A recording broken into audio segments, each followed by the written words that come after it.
Well, welcome everyone, and thank you for joining our Trailblazer webinar today. My name is Cheryl O'Connor. I'm the CEO and co-founder of Income Conductor, an award-winning retirement income planning technology that engages your clients in the planning process and delivers income certainty, not probability. Our Trailblazer series highlights the people in our industry who are forging new paths and developing new ways to achieve success while providing great outcomes for clients. We welcome your questions, so please type them into the Q&A box at any point during the session, and we'll try to get to all of them at the end of the webinar. So it's my pleasure to welcome our Trailblazer today, Dr. Chris Heye, CEO and founder of Whealthcare Solutions and Whealthcare Planning. Chris is a technology entrepreneur who writes, researches, and speaks on subjects that reside at the intersection of health, personal finance, and longevity. Chris has designed and developed multiple software products, including AI-powered agents that facilitate more productive client and family conversations and empower more informed decisions involving health and wealth. He helped design and manage a clinical study conducted at Massachusetts General Hospital that investigated the behavioral and cognitive underpinnings of sound financial decision-making. Chris is a regular columnist for the Journal of Financial Planning and is a research fellow at the Alliance for Lifetime Income. He received his BA from Wesleyan University right here in Connecticut and his PhD from MIT, where he also completed a postdoctoral program at the MIT Industrial Performance Center. Welcome, Chris. I'm thrilled to have you as my Trailblazer guest. Thanks, Cheryl. It's great to be here. Thanks for having me. Well, this topic is so near and dear to my heart, both professionally and personally, as we've discussed. So I always like to start out with my Trailblazer guests with just kind of an overview of their professional career and a little bit about your journey. How did you get to where you are right now, Chris? Sure. My interest in working at the intersection of health and wealth became very personal through experiences with my own family. My mother, my aunt, and my grandmother all struggled with dementia. And seeing that up close gave me an appreciation for how demanding it can be for parents to care for parents with serious illnesses, not just emotionally, but also in terms of time and financial costs. Mm-hmm. During my mother's final years of life, I was basically her primary caretaker. My dad had already passed away, and I have siblings who helped a lot. Actually, two of my other siblings, actually, they did more kind of the financial management. But I was living closest to my mom at the time when she started in memory care, and I was kind of her chief medical advocate. And so I was, frequently interacting with the care staff at the memory unit, taking to appointments, taking out to get dinner. I ended up spending a lot of time in memory units, and it was really an incredible learning experience. And then also around the same time, I had two friends whose families lost significant wealth because of diminished decision-making capacity that wasn't detected early enough. And when I say significant, I mean like millions, not tens of thousands, hundreds of thousands, but they literally lost millions of dollars through some combination of, it can be a fine line between being scammed and just making really poor financial decisions. And mm-hmm. So at that point, I just said, I just don't feel like enough is being done to protect these older adults. And also the person I did the study, the clinical study with at Mass General Hospital is the head of geriatric psychiatry there, another Wesleyan alum and a good friend of mine. And he just, would talk about how virtually every day he was talking to older adults and talking, to older adults who have been scammed or just making poor financial decisions. So prevalent. So, and I just feel like, as we get older, it becomes, you really can't separate health decisions and healthcare decisions from personal financial decisions. Mm-hmm. They just become kind of one and the same thing. Financial decisions affect your health, and healthcare decisions affect your finances. And so that's why I ended up about 10 years ago creating Whealthcare Solutions. and why my focus of my research and software products are now designed to help financial professionals, clients, and their families anticipate these health-related financial challenges and more successfully manage them with clarity and confidence. It's funny because quite a few of my Trailblazer guests um, have started their careers or changed trajectory of their careers because of a family or personal experience and really went after a new career, with passion because of that. So that's an interesting thread. Um, Yeah. I recently read an article that you wrote on LinkedIn, and it cited a study by Edward Jones and Agewave that showed that health and long-term care are the number one concerns of not just retired clients, but also younger clients like Millennials and Gen X'ers. So if people are so concerned about these areas, why do you think advisors are avoiding discussing them with their clients? Yeah, it's a really great question. It's a question that it's an issue that I think about a lot because it's not just in the Edward Jones study, but I've seen many surveys now where adults are asked what their greatest financial fears are in retirement, and it's almost always some combination of health events and costs, long-term care costs. The other one you see a lot is running out of money. And to me, Mhm. that's kind of the same thing. Why are you worried about running out of money? Because it's going to cost your healthcare and your long-term care may cost a lot. So I see these over and over, and these survey results. And again, it's the concerns are usually much higher on these health-related issues than they are around inflation or taxes or stock market downturn. So turning to advisors, I kind of get it. I mean, most advisors just haven't received any training in how to have difficult conversations. And Mhm. most are much more comfortable talking about numbers and products than they are talking about health and cognitive decline. So I think a lot of it's kind of a training issue. It's a professional issue. I think that one good trend is the addition of psychology of financial planning is now a recognized topic for the financial planning CFP Board of Standards. So I think there's a growing recognition of the importance in these behavioral issues. Mhm. Um, but even going beyond that, I think that behavioral finance experts like to talk about the importance of managing client emotions around a market downturn, which I totally agree with. But what I like to say, how about managing emotions around, a client's newly diagnosed serious illness or spouse's serious illness or death of a parent? I mean, these are even, more profound emotional times and can have a huge impact on the finances. And Right. while these emotional responses to a market fluctuation can come and go, um, concerns about health only tend to increase over time.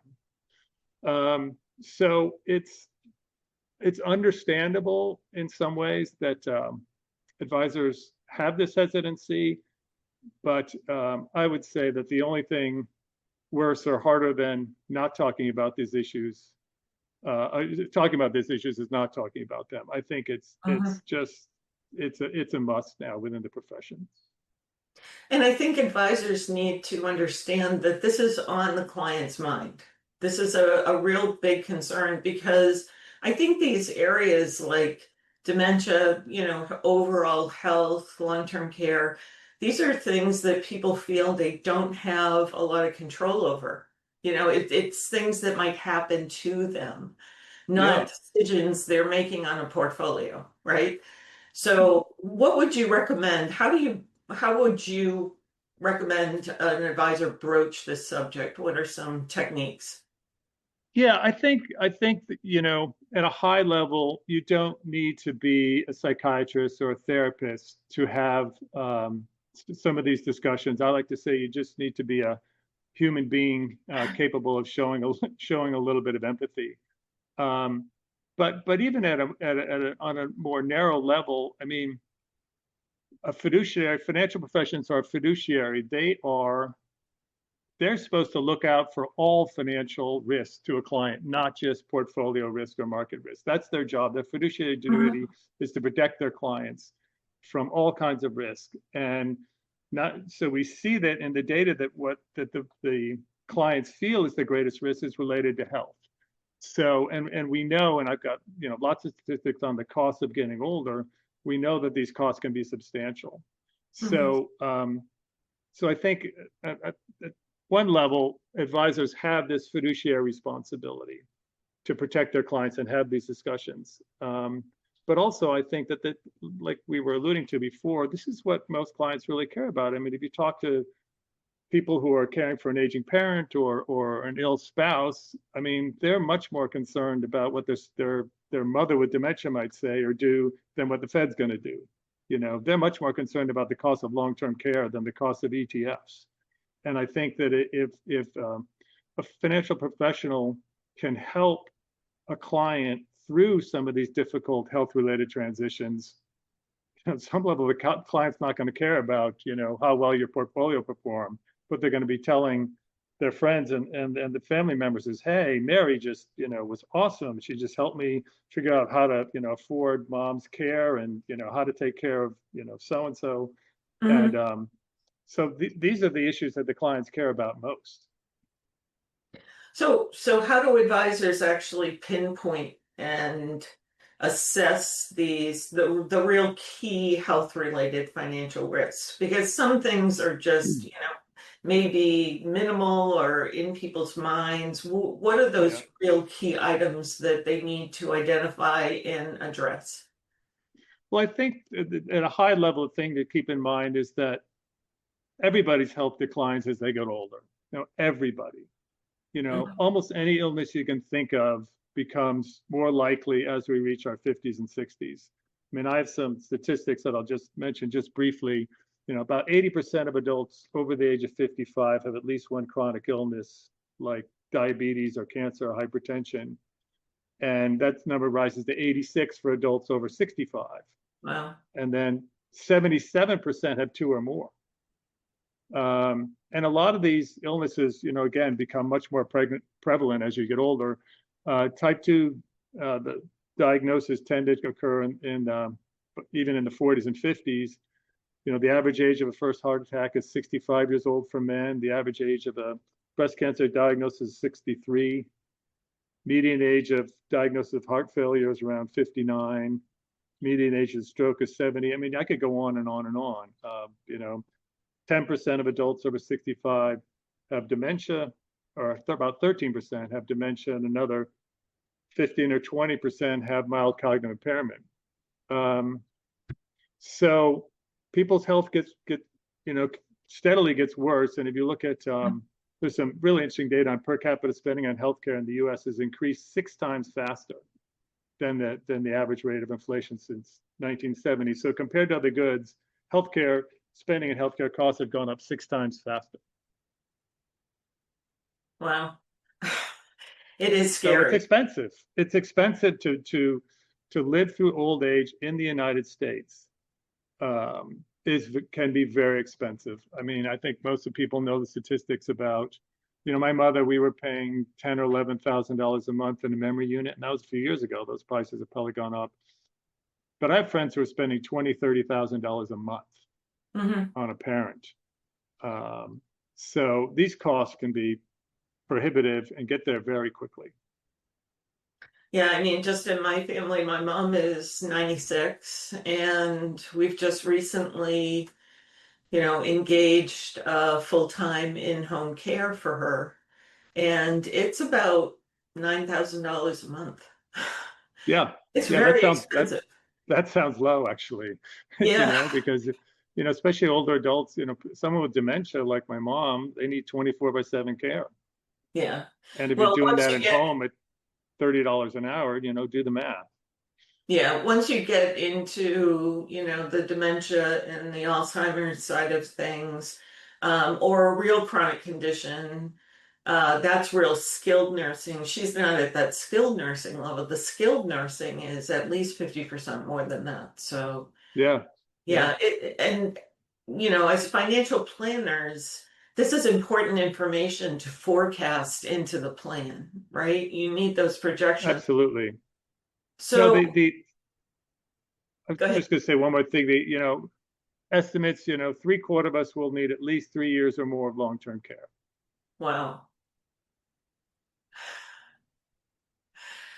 Yeah, these are scary statistics, but they're Yeah, real.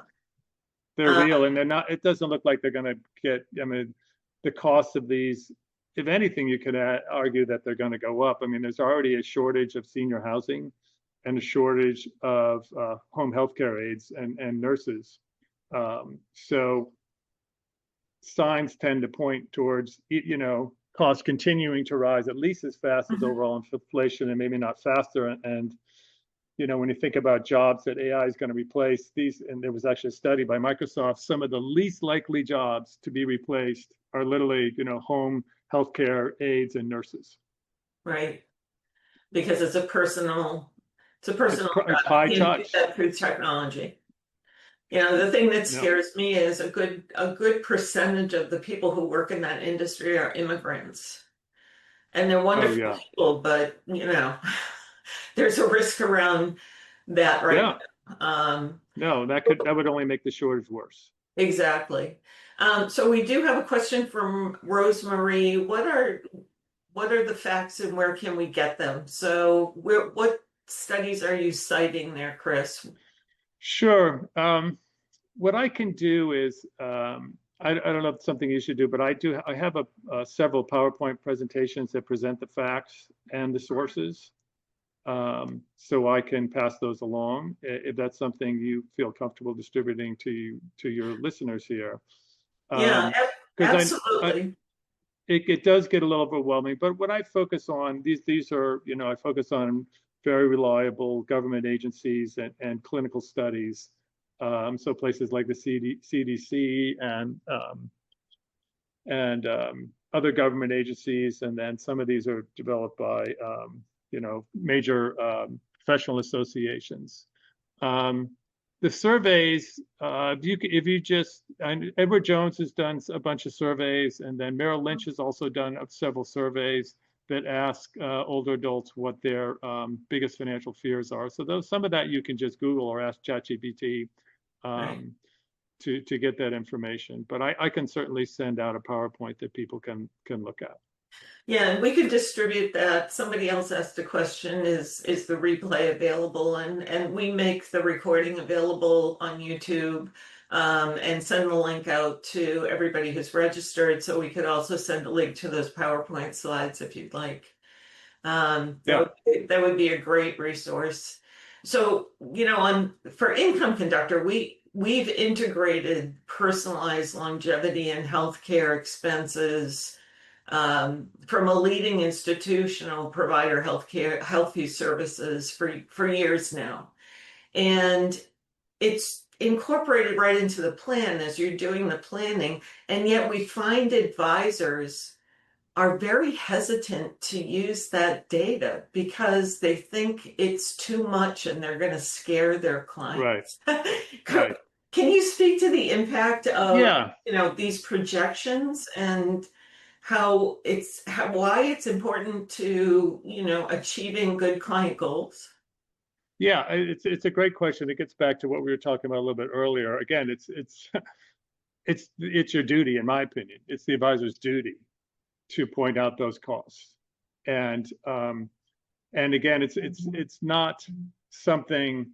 I mean, clients may not be aware of the specifics, but they know there's potentially a big cost lurking in front of them. Hmm. And I've found, and I've heard some evidence talking to some financial advisors, you know, and what they've told me is once they have these types of conversations with clients, their clients just start pouring out. It kind of opens up the floodgates in a good way. Hmm. And the response is often, oh my goodness, I've been really wanting to talk to you about this. I'm really concerned about this. I'm so glad you brought it up. I think that's going to be the overwhelming response that financial professionals will get from initiating these types of conversations. Yes, there may be some clients who are hesitant to talk about that, and we can discuss a little bit ways how to approach those clients. But I think for the most part, clients will be very grateful because again, this is what they are most concerned about, both financially and emotionally. Hmm. Um, so if you want to talk just briefly about how to bring up these conversations, I've done a fair amount of work with some just really spectacular psychiatrists in the Boston area, and they've really helped me develop a full suite of recommendations for how to have difficult conversations.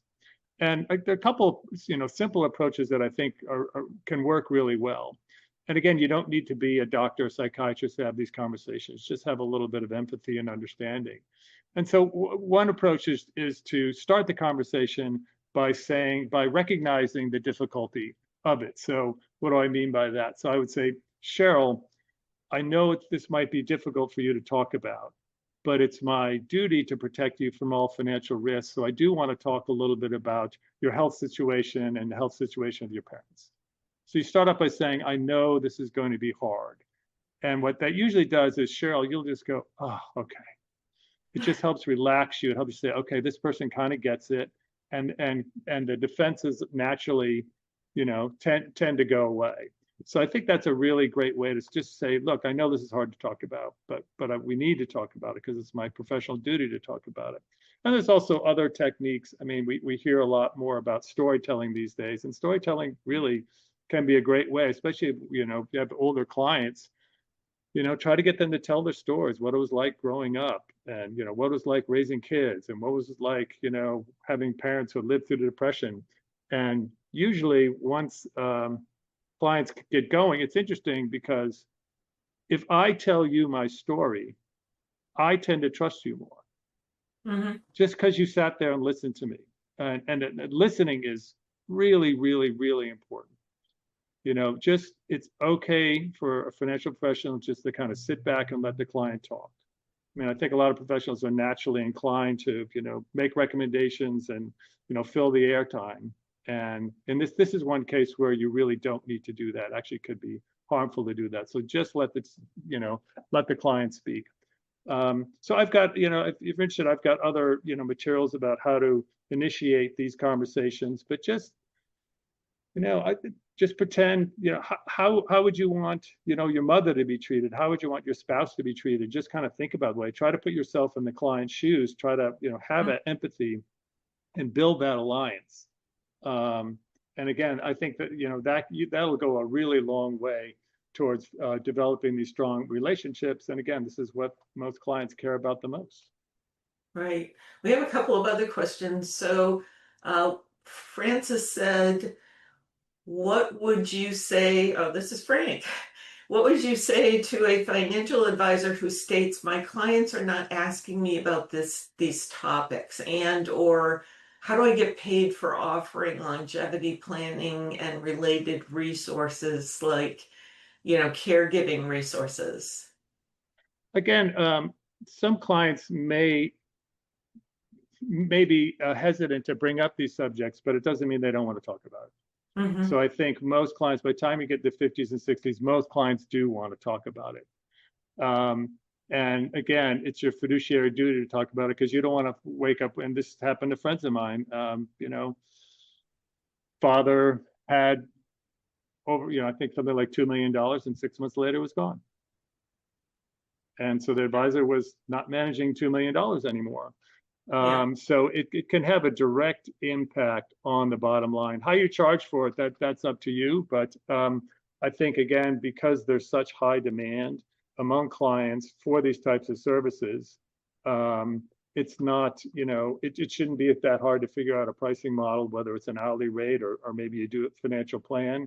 But I would, again, I understand that skepticism, but I would respond by saying, just try it.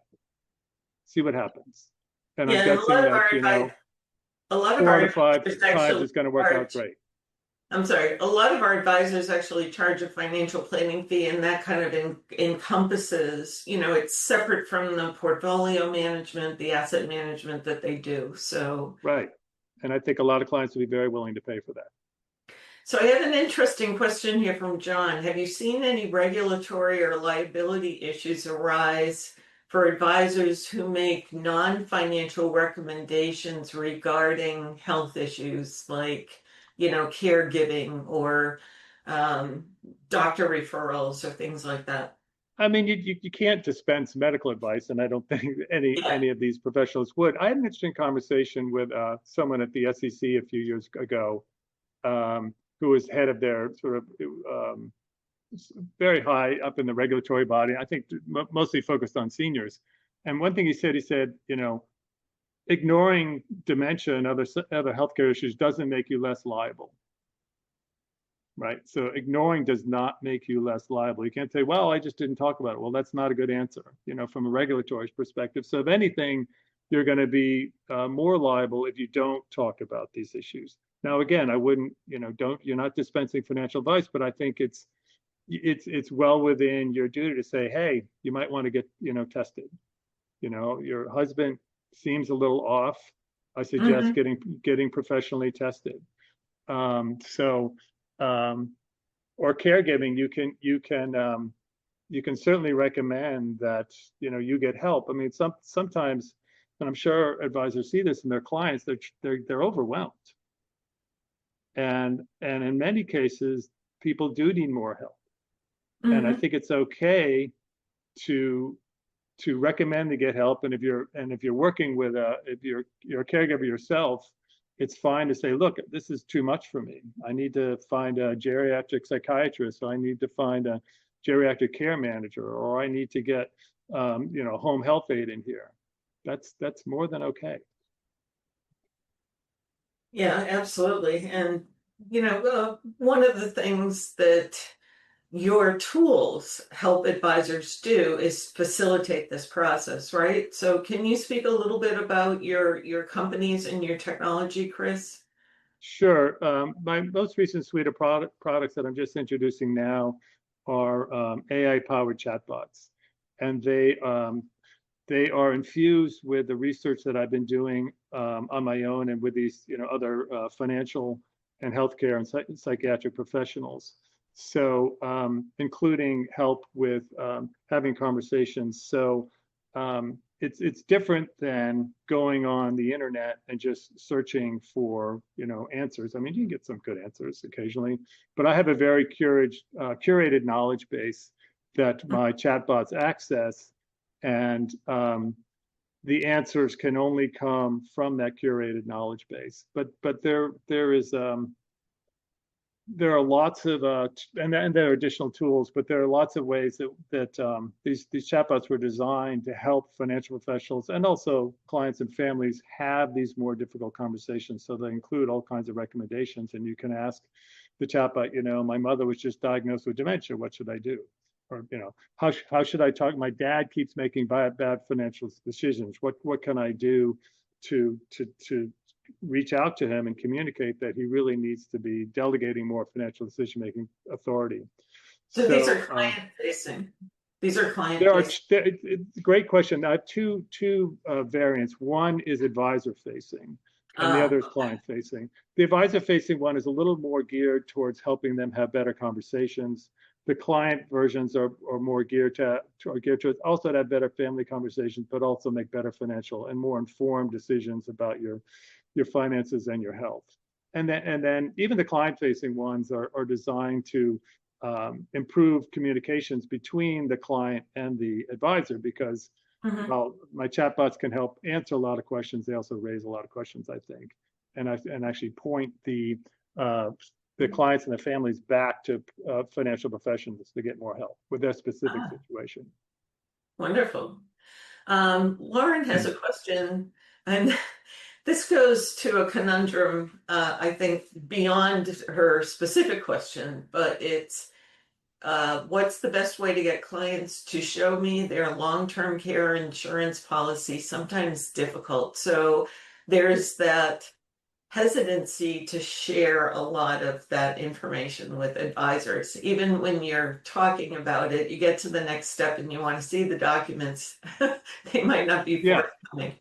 Yeah, I mean, there's certainly going to be some clients who just say this, there's some red line somewhere that they don't want to go beyond. Mhm. But again, I would, if I were financial professionals, I would remind the client that it's my duty to protect you, and also, not be afraid of pushing a little bit, um, and asking some more probing questions. Again, showing empathy and caring, and making it clear that you understand that the difficult nature of these conversations. So sure, at some point, some clients may just say no, but you can remind them that just avoidance and ignorance is usually not a good strategy. Yeah. And in the end, you just document it for compliance purposes, whatever their Yeah, response was, right? yeah, and you can document, say, hey, well, I brought this up. Yeah. So Stephanie has a question. Can you please say more about the safeguards that are in place to make using the chatbot safe and compliant for the advisor? Otherwise, our CCO will not approve its use for FAs. Yeah, it's a great question, and the way it's designed is that my chatbots all access a specific knowledge base. So I have a knowledge base, and the chatbot will only query the information in the knowledge base. So if you ask my chatbot, who Babe Ruth is, it'll say, I don't know who Babe Ruth is. If it goes outside of this focus of health related financial planning, it'll just say it doesn't know. So the nice thing about this from a compliance perspective is I could literally show your compliance officers the full database and saying, this is where it's looking for information, nowhere else. If it doesn't find it in here, it doesn't find it. So there are very specific guardrails. So it's using the natural language processing capabilities of AI, but it's not relying on the internet for its data. So I'm using the interpretive algorithms, the ones that can search and summarize. I'm using those natural language processing algorithms, but I'm not using the internet as my source, which ChatGPT would do. So it's very curated, and it's even possible, and I'm starting to do this with a few firms now, I can add firm level information to that knowledge base. So you can query my chatbot, and at times it'll say, for more information, talk to Cheryl. Here's her phone number. Or, it can literally bring in, your own research, your own marketing materials. So the chatbots can return information that's reflecting the types of products and services that you offer. Yeah, and just a clarification, Lauren said, no, it's not, it's that they can't find it or don't see the urgency. So again, I think you're positioning this as your fiduciary duty, really makes it, this is my job, just like a Yeah, doctor, right? It's my yeah. job. So Leslie asked, your friend whose father lost the 6 million in a few months, can you say more about how that happened? Did they have a financial advisor and it still happened? Yeah, She's they had a curious financial about how advisor to and still. prevent a kind of situation like that. There are two cases. In this case, they lost, I think it was more like 2 million. The father was about 70, maybe early 70s, Princeton graduate, very smart guy. Daughter was a Stanford graduate. Son was a doctor. And he went in for a routine, I think it was a heart ablation surgery, and something went wrong. And I think there was some, oxygen not going to the brain. He had some sort of mini strokes, and they didn't really know that at first. So there was like this 6-month period to year period where he was making apparently all these crazy decisions. And he still had a financial advisor, but that money was just going away. And he died. Unfortunately, he died like a year later. And then when he died, not only was the money gone, but the family owed additional money in taxes. So it was like worse than all these capital gains taxes that weren't included. The money was gone to even pay for that. So it happened very quickly. And, it happened even with, children who are extremely highly educated. So was there a financial advisor involved? Apparently there was. I mean, the daughter told me they had a financial advisor. I'm not sure what he was doing. But they even had a financial advisor. So again, I think this speaks to, and this is what the daughter told me, it's like she should have been having some conversation, like at least before he went into surgery. They should have said, the advisor should have been aware that he was going into surgery, they was having this medical procedure, and that there Hmm. was possible negative consequences. So she's obviously not too happy with her advisor. But I think this was probably like 10 years ago, so maybe things have gotten a little better, but it just shows that ignoring these types of threat can be catastrophic, both to the families and to your business.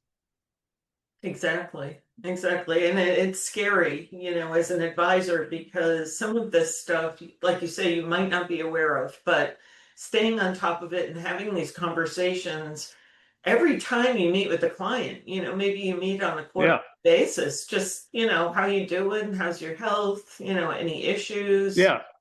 things like I mean, that. the regular conversation. I mean, if you look at reasons why, the number one reason I always see in these surveys of why clients fire their advisors is because of lack of communication. Yeah. And So, especially with older adults. Well, especially with older adults, because things can change quickly, like with this family I'm talking about, or somebody can all of a sudden have a heart attack or have a stroke or be diagnosed with dementia. And even with dementia, I would see it in my mother, where she was, she's at this, she's doing okay. And then it's kind of discontinuous. It's like a step function. It's like she's doing okay, and then she'll drop. yeah. And then she'll and she'll drop. So, and these drops can be very sudden and dramatic and have really severe consequences. So the other piece of advice I would recommend to advisors, just stay in touch. Your clients are that's what they want anyway. And this will enable you to help protect them more. Great advice. Well, we're past the 30 minutes. It flies by, as it does with all my trailblazers. And Stephanie also wrote that she's in the same position, helping mom with cognitive decline. It's a lot. Mm-hmm. So It's a lot. it's a lot. It's a lot. It's a lot of work, but fortunately, my mother, I was lucky she still would recognize me. And I spent a lot of time in memory units, and I learned a lot. I learned a real lot about what it's like to suffer from these cognitive issues, and what these people and family are going through. And it's a lot, but it's also can be an incredible learning experience. And it really is a way to improve your levels of empathy and just understand that you're not alone. There are many, many families going through the same thing you are. Well, thank you for turning your own personal journey into, such benefit for other people in the financial services industry. Happy It's to do it. really, really admirable. And thank you so much Thank you. for sharing it with us today. And Thank you. thank you all for attending our webinar. We will be distributing a link, and it will also be up on our YouTube channel. Under Income Conductor. So just search Income Conductor. And Chris will make those slides available also along with that link. So anybody interested in getting the details on the stats that he quoted and some other information, whatever you'd like to share, Chris, I'm sure will be greatly appreciated. Sure. Yeah, All definitely. right. So thank you all so much. And we'll see you next month at the Thanks, Trailblazer everyone. webinar. Thank you.